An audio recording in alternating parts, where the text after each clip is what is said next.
pandemi ini, sehingga penerbangan ke ujung pandang bisa kita kembalikan secara normal.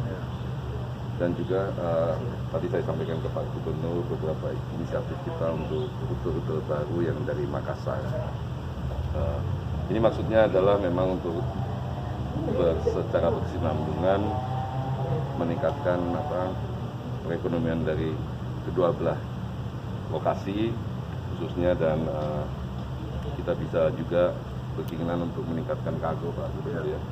Mengalami kesulitan yang cukup berarti, mungkin diketahui oleh teman-teman juga, kita lagi sangat fokus untuk recovery baik itu di sisi penumpang maupun kargo, dan kami datang sini memohon dukungan dari Pak Gubernur, dan Pak Gubernur tentu saja mensupport kami.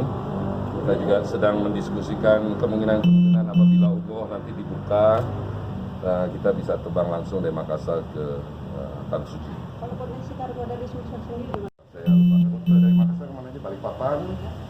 Yang mana, Pak? Yang mau di Baru, Balikpapan ke Surabaya. Balikpapan, Surabaya, kemudian Sorong, kemudian Merauke, kemudian Manado.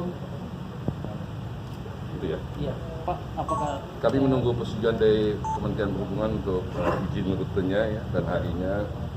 Nanti begitu itu secepatnya kami operasikan, insya Allah.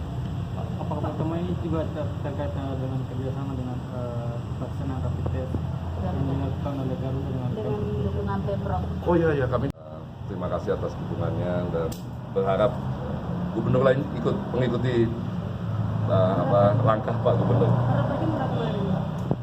Nah, jumlahnya berapa yang sudah yang rapid test ini? 500-an? Per hari apa total? Ya, total, Pak. Total dari 500-an. Itu ditambah terus. Sampai kapan, Pak? Ya sampai kebutuhannya ada. Berarti memberikan kemudahan bagi penumpang. Oh iya, jadi ini bagian dari memberikan kemudahan kepada masyarakat. Ya, karena tidak semua mampu, ya. Sehingga kami hadir bukan hanya di Garuda, bergelut bagaimana memutus rantai penularan, ya. Itu dulu.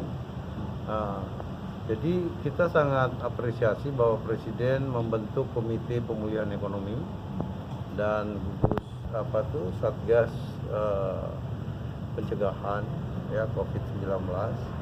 Ya, saya kira sekarang kita tentu harus pertama sebelum membuka kita harus pastikan ya bahwa protokol COVID itu dilakukan secara ketat.